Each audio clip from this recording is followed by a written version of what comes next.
तो hello students, कैसे हैं आप सब। तो आज जो है हम लोग पढ़ेंगे जनरल टेस्ट पढ़ने वाले हैं हम। एंड जनरल टेस्ट में हम लोग पढ़ने वाले हैं logical reasoning. And logical reasoning में आज हम पढ़ने वाले हैं एनालॉजी। ठीक है, तो ये मेरा लेक्चर है एनालॉजी के रिगार्डिंग जनरल टेस्ट प्रिपरेशन। जो CUET 2023 बच्चे टारगेट करें तो they should go through this video. सबसे पहले मैं आपको बताना चाहूँगी कि किस तरह के एक्चुअल क्वेश्चंस आते हैं जनरल टेस्ट रीजनिंग में, है ना। तो इस तरह के ये क्वेश्चन आते हैं। तो जैसे क्वेश्चन लिखा है knowledge is to ignorance so limited is to what, है ना। इस तरह के क्वेश्चंस में आते हैं तो आपको एक आइडिया लग जाएगा कि सर किस तरह से हमको पढ़ना है। ठीक है, तो इस तरह का क्वेश्चन इसमें ये एक्चुअल प्रीवियस ईयर का CUET का क्वेश्चन है।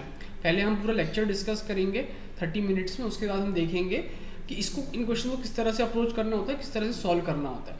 ठीक है, दूसरा क्वेश्चन आप ये देखिए, जनरल टेस्ट का क्वेश्चन है, actual CUET previous year question है।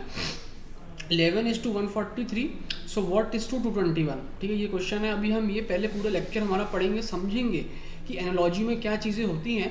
उसके बाद जो है हम उसको कंटिन्यू करेंगे और इन क्वेश्चंस को हम सॉल्व करेंगे।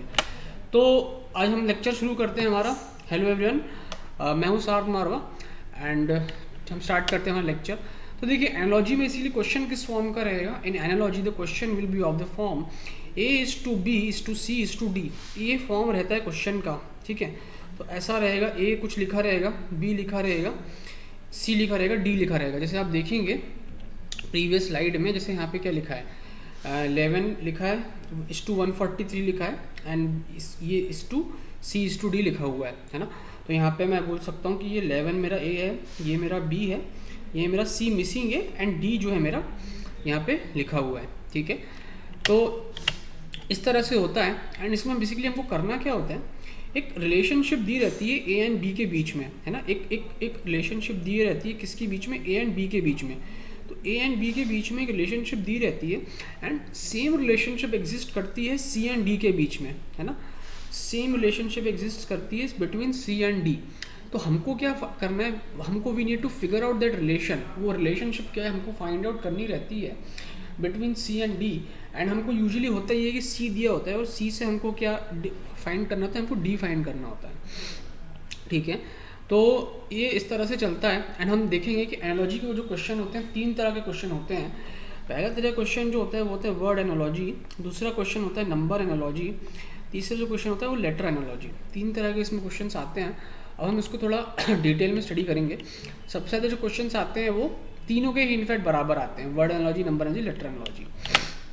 ठीक है, तो 3 तरह के हमारे इसमें क्वेश्चन रहते हैं, हम डिस्कस करते हैं इनको। सबसे पहले जो हमारा रहता है वर्ड एनालॉजी, है ना। वर्ड एनालॉजी हमारे क्वेश्चन आते हैं। तो वर्ड एनालॉजी में क्या रहती है, आपकी जो जीके रहती है, आपके जीके जो होती है वो काम आती है ना, आपकी जीके काम आती है इसमें। दूसरी तरह के हमारे क्वेश्चन जो रहते हैं नंबर एनालॉजी के क्वेश्चन होते हैं। नंबर एनालॉजी के जो क्वेश्चंस होते हैं इसमें आपका जो बेसिक मैथ्स पे पकड़ है, बहुत बेसिक लेवल की 8th 9th 10th वाली मैथ्स पे जो पकड़ है, नंबर्स की जो आपकी समझ है, इसमें आपकी वो काम आती है नंबर एनालॉजी में। ठीक है, तीसरी तरह का हमारा होता है अल्फ़ाबेट एनालॉजी बोल सकते हैं हम उसको, फिर लेटर एनालॉजी बोल सकते हैं। लेटर एनालॉजी में कुछ तरीके होते हैं सॉल्व करने के, वो आपको मालूम होने चाहिए। वो आपको मालूम हो तो आप इजीली सॉल्व कर पाएंगे। ठीक है, तो 3 तरह से एनालॉजी पढ़ी जाती है। हम हर तरह की एनालॉजी आज पढ़ेंगे एंड उसका कुछ क्वेश्चन हम लोग सॉल्व करेंगे।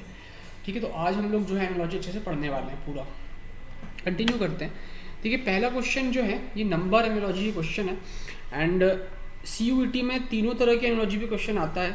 ठीक है, अब मैं आपको बताऊंगा कि किस तरह से आपको सॉल्व करना है इस क्वेश्चन को, किस तरह से आपको सॉल्व करना है। देखिए CUET में एग्जैक्टली यही इस तरह क्वेश्चन ही आते हैं। ठीक है, तो देखिए ये हमारा A है, ये हमारा B है, इसके बाद ये हमारा C है एंड ये हमारा D जो है मिसिंग है। What we need to do is we need to figure out कि इस A से B कैसे आया, है ना। तो इस 4 है, इस 4 से 17 कैसे आया, ये हमको फिगर आउट करना है। ठीक है, तो क्या हम कर सकते हैं, तो हम ये जो A है, इस A में कुछ हम मल्टीप्लाई कर सकते हैं, कुछ डिवाइड कर सकते हैं, कुछ ऐड कर सकते हैं ना, कुछ हम ऐड कर सकते हैं, कुछ हम सब्ट्रैक्ट कर सकते हैं। ठीक है, कुछ हम सब्ट्रैक्ट कर सकते हैं, कुछ हम स्क्वायर कर सकते हैं, कुछ हम क्यूब कर सकते हैं। ठीक है, such that we get the B मिल जाए हमको। तो ए में हम कुछ भी क्या करेंगे, मल्टीप्लाई करें, डिवाइड करें, ऐड करें, सब्ट्रैक्ट करें, स्क्वायर करें, क्यूब करें, सच दैट हमको क्या मिल जाए, बी मिल जाए। ये हमारा बेसिक पर्पस होता है नंबर एनालॉजी में, राइट।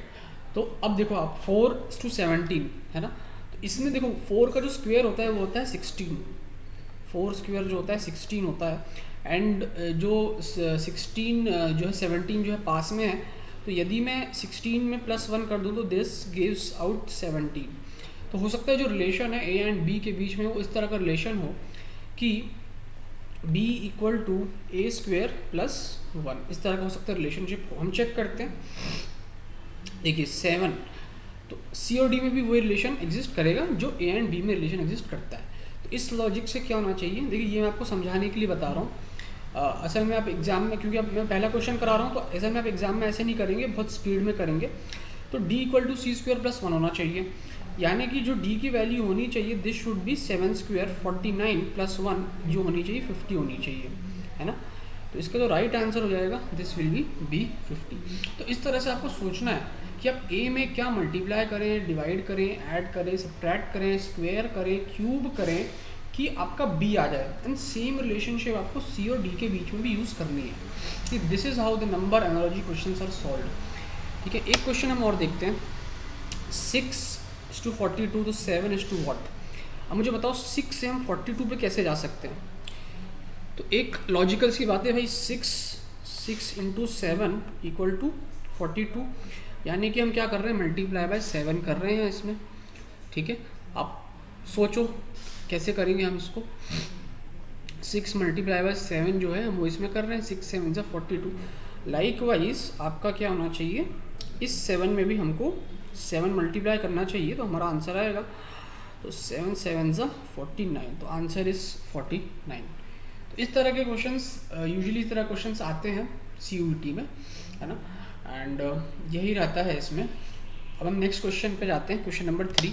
मैं आपको कुछ समय देता हूँ सॉल्व करने के लिए, आप प्लीज़ ट्राई करें इस क्वेश्चन को, क्वेश्चन नंबर 3 को प्लीज़ इसको ट्राई करें आप। मैं आपको 1 मिनट देता हूँ क्वेश्चन सॉल्व करने के लिए। 12:72 तो 8:what, है ना।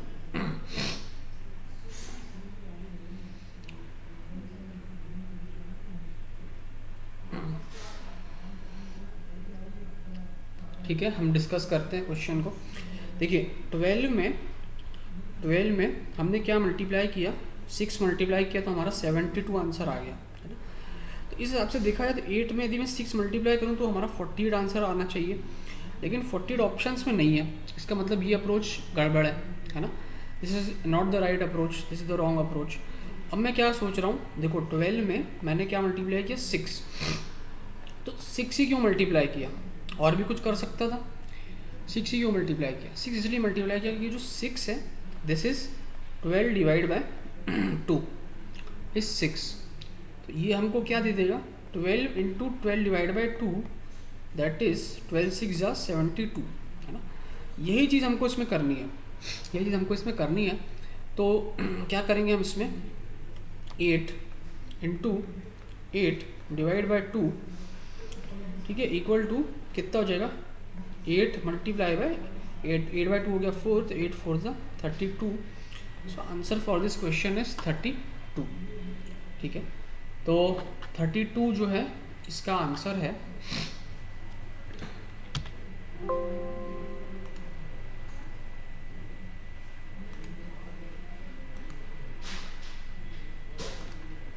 Right, okay. तो समझ में आया किस तरह से आपको अप्रोच करना है। आपको बेसिकली ए से बी फाइंड करना है, जो रिलेशन आपने निकाला उस वो रिलेशन आपको यूज़ करना है, एंड उसी रिलेशन से क्या करना है, आपको सी से डी निकालना है। ठीक है, क्वेश्चन नंबर 4 पे आते हैं। 56:30 तो 78:what, है ना। तो कैसे करेंगे हम इस क्वेश्चन को, आप थोड़ा सोचिए, दिमाग लगाइए, फिर हम कुछ बताते हैं आपको इसका किस तरह से करने वाले हैं।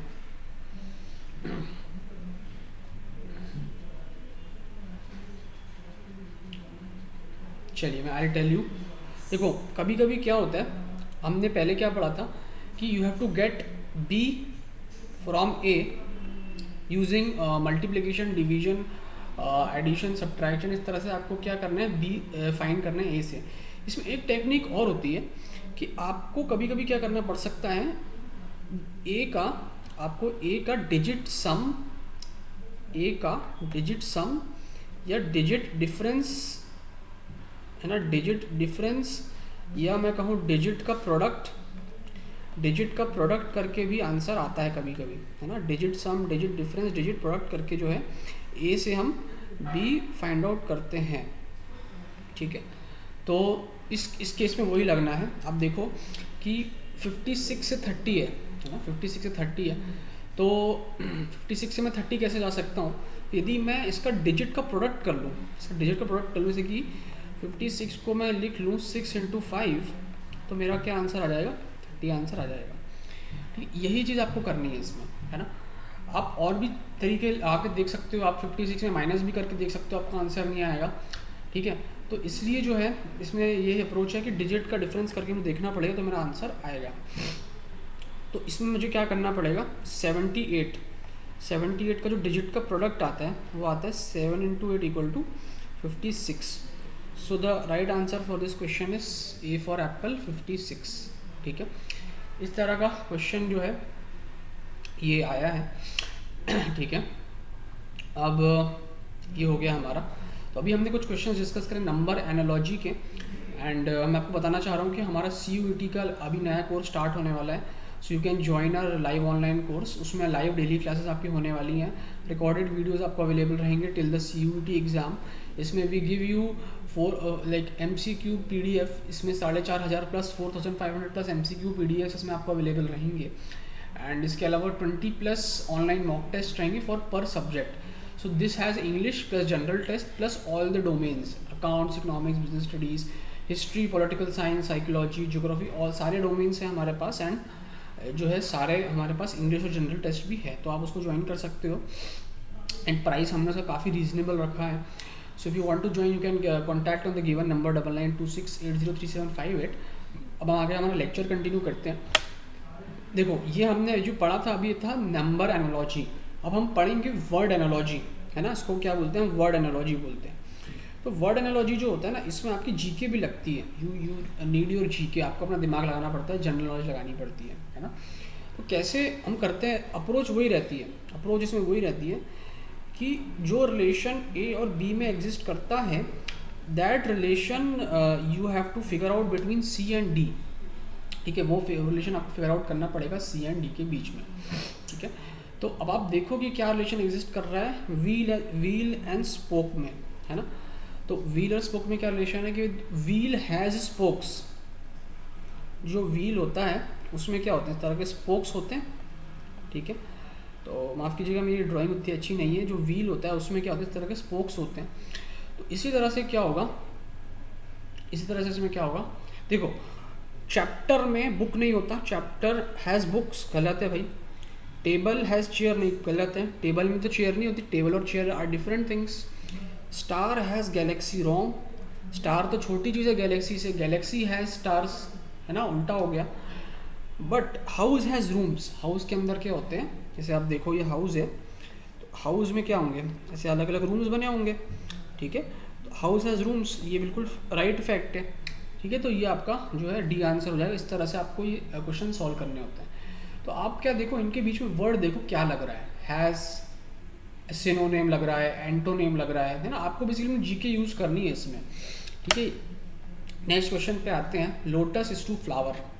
अब आप करो, मैं आपको 1 मिनट देता हूँ सॉल्व करने के लिए। लोटस इज टू फ्लावर, है ना। तो क्या है इसका आंसर, देखो इसमें जो रिलेशन लग रहा है वो लग रहा है इज अ, रिलेशन लग रहा है। तो lotus is a flower, right, lotus is a flower, ठीक है। तो जो हमारे ऑप्शन में रिलेशन लगना चाहिए वो क्या लगना चाहिए, इज अ का लगना चाहिए। तो is riyal is a currency, right है, ठीक है, बिल्कुल राइट है। मेटल इज अ कॉपर, नहीं, रॉन्ग है, metal is not a copper, copper is a metal. यदि यहाँ पे कॉपर इज टू मेटल होता तो वो सही होता। Paper is a book, wrong है, paper is not a book, paper is not a book. Furniture is a wood, wrong है भाई, furniture is not a wood, ठीक है। Wood has furniture. अब ये कीवर्ड पकड़ो, ये जो इज वाला कीवर्ड है ना, आप ये कीवर्ड पकड़ो, इज अ रिलेशन लग रहा है, lotus is a type of, या रदर आई शुड से, और प्रिसाइज यदि मैं बात करूँ तो lotus is a type of क्या होना चाहिए, फ्लावर होना चाहिए। इस तरह से जो है रिलेशन हमको बनाने होते हैं।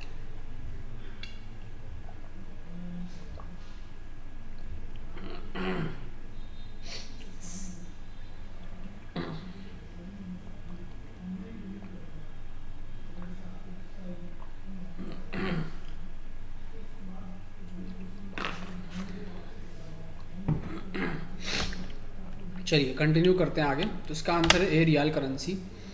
नेक्स्ट है ये कॉज एंड इफेक्ट का है, कॉज एंड इफेक्ट का है। तो ऑडिशन का जो आउटकम होता है वो क्या होता है, सिलेक्शन होता है। ठीक है, एक ऑडिशन आपने दिया जाके, तो उसका जो आउटकम आएगा वो क्या आएगा, सिलेक्शन। आप सिलेक्ट होगी या रिजेक्ट भी हो सकते हो। ठीक है, तो देखो लॉयल्टी इज़ टू फ्रॉड, तो लॉयल्टी का आउटकम तो फ्रॉड नहीं है ना, तो ये रॉन्ग हो गया। एग्जामिनेशन इज़ टू पास, तो एग्जामिनेशन का आउटकम पास हो सकता है, फेल भी हो सकता है, so this is the correct answer. Competition का आउटकम पोयम नहीं है भाई, कंपटीशन का आउटकम पोयम नहीं है। मशीन का आउटकम है फॉल्ट, मशीन का आउटकम है फॉल्ट नहीं, मशीन का आउटकम फॉल्ट नहीं हो सकता। ठीक है, तो उसका आंसर क्या हो जाएगा, एग्जामिनेशन इज टू पास। आपको रिलेशनशिप आना चाहिए। एनालॉजी का मीनिंग क्या होता है, एनालॉजी मीन्स रिलेशनशिप, एक रिलेशनशिप। ठीक है, आप वो रिलेशनशिप आपकी GF BF वाली नहीं, ठीक है, ये इस तरह की रिलेशनशिप होती है। सिनोनिम्स हो सकते हैं, एंटोनिम्स हो सकते हैं, है ना, कॉज हो सकता है, इफेक्ट हो सकता है, is a type of relationship हो सकती है। ठीक है, चलिए आप सॉल्व करिए इसको। Bacteria is to illness, I give you some time 20-30 seconds.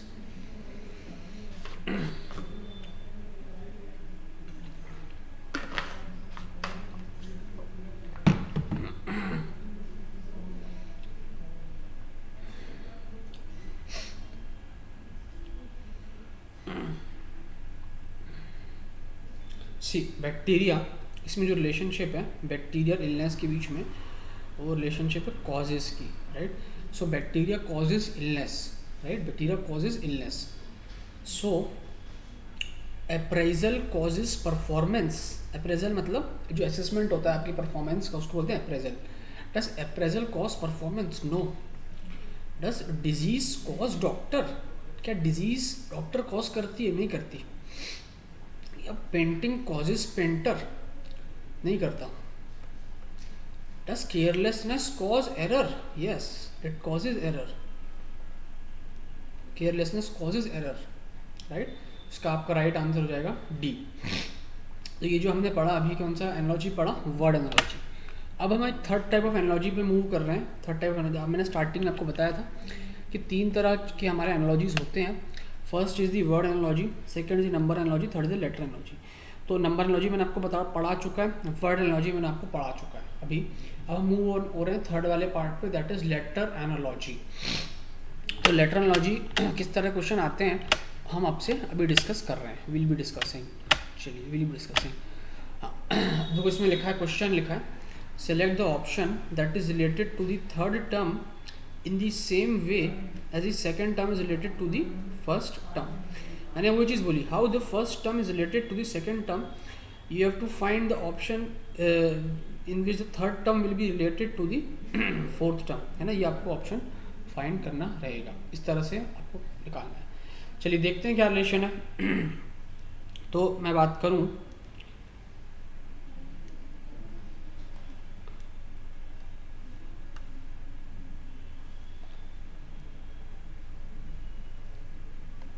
Right, मैं बात करूँ रीज़न इज टू SFBT-PO। इसमें बेसिकली क्या कर रहा है, इसमें +1 का रिलेशन है पूरे इसमें, है ना। जैसे R में मैं +1 करूँगा तो S आएगा, राइट। E में +1 करूँगा तो F आएगा, E में +1 करूँगा तो F आएगा, A में +1 करूँगा तो B आएगा, S में +1 करूँगा तो S में तो T आएगा, O में +1 करूँगा तो P आएगा, N में +1 करूँगा तो O आएगा। ठीक है, आपको अल्फ़ाबेटिकल सीरीज़ याद होनी चाहिए इसके लिए, ABCDEF पूरे 26 जो अल्फ़ाबेटिकल सीरीज़ है, यू शुड रिमेंबर। तो +1 का रिलेशन बन रहा है इसमें। तो जो एनालॉजी का रिलेशन है दिस इज +1 का रिलेशन है। इस पे में अपन आते हैं थिंक के लिए। देखो टी का +1 क्या होगा यू, एच का +1 H I ji H I, ठीक है। अब देखो यू आई कहाँ पर है, यहाँ पे, इसको टिक करके आगे बढ़ जाओ, पूरा मत सॉल्व करो। This is the trick to save time in the question paper during the exam, है ना। ये ट्रिक है एग्जाम में समय बचाने के लिए, ठीक है। लेकिन मैं अभी आपको प्रैक्टिस के लिए सॉल्व पूरा करा देता हूँ। आई का नेक्स्ट क्या आएगा, जे आएगा। एन का नेक्स्ट क्या आएगा, ओ आएगा। के का नेक्स्ट क्या आएगा, एल आएगा। So the answer is U I J O L, right. चलिए we'll move on to the next question now, 10th question. अब I give you 1 minute, please try to solve this question. I give you 1 minute। इसके बाद will be discussing the previous year question, जो CUT के actual question है वो हम discuss करेंगे।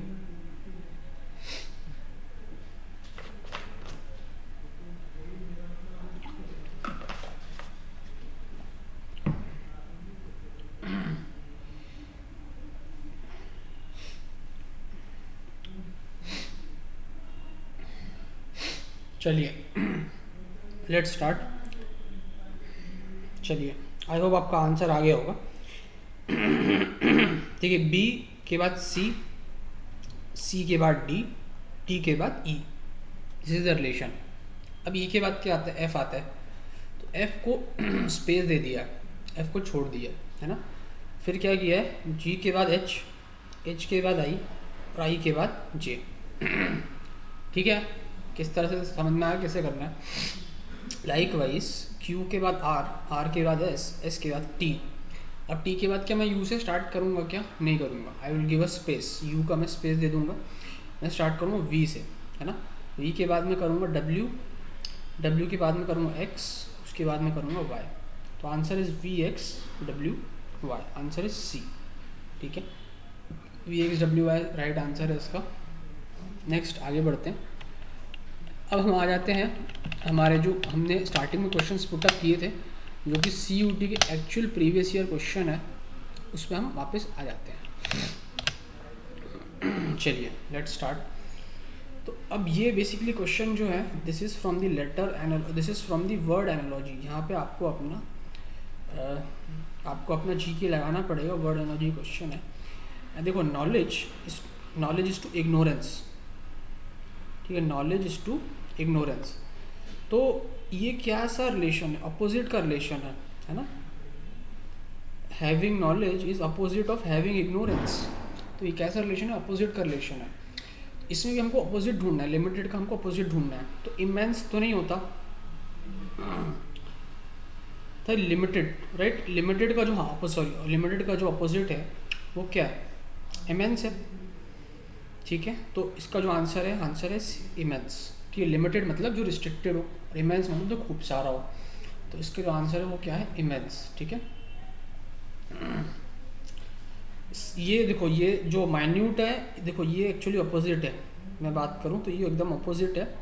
And यदि मैं मिनट की बात करूँ, सो दिस इज माइन्यूट। तो लिमिटेड और माइन्यूट तो ये सेम हो जाएगा ना, ये सेम हो जाएगा। And limited is to restricted, ये भी गलत है, क्योंकि ये क्या हो जाएगा, सेम हो जाएगा। एंड डल तो बिल्कुल ही अलग चीज़ है, वो तो इंटेलिजेंस एक होती है डल, तो डल इज़ अ डिफरेंट थिंग। ठीक है, तो इसका जो आंसर है, नॉलेज इज़ टू इग्नोरेंस, तो लिमिटेड इज़ टू इमेंस, यानी कि अपोजिट रिलेशनशिप एग्जिस्ट करती है। ठीक है, तो it was an easy question था ये, काफ़ी ऐसे ही ईजी क्वेश्चन आते हैं। If you follow the right strategy, if you follow the right teachers, तो आपको पूरा पेपर जो है ईजिली आपका सॉल्व हो जाएगा।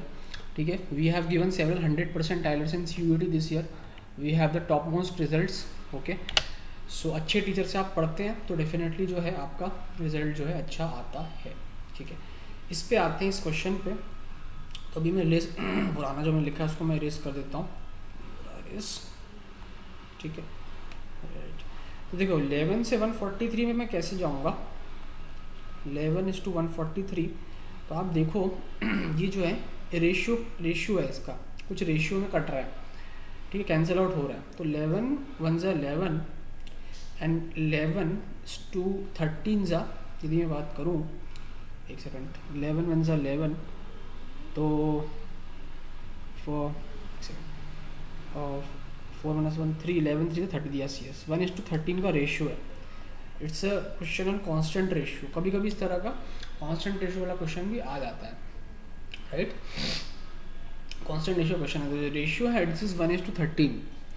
तो इसमें भी आपको, अच्छा इसमें उल्टा है, अब आपको सी से डी की जगह आपको डी से सी निकालना है। इट्स एन अपोजिट थिंग, ठीक है। तो आप क्या करोगे, 221 में 13 क्या कर दोगे, डिवाइड कर दोगे। देखो इसको मैं और अच्छे से एक्सप्लेन करता हूँ एक बार। आपको यदि आपको सी से डी जाना था तो क्या करते, D equal to 13 times C कर देते, ठीक है। लेकिन आपको उल्टा जाना है, आपके पास डी है, आपके पास सी नहीं है, तो कैसे करोगे, सी इक्वल टू डी बाय 13। तो सी इक्वल टू डी बाय 13 जो है, इसका आंसर क्या आता है, 221 अपॉन 13, 13 23, 13 7 91, आंसर इज 17। ख़त्म, ठीक है।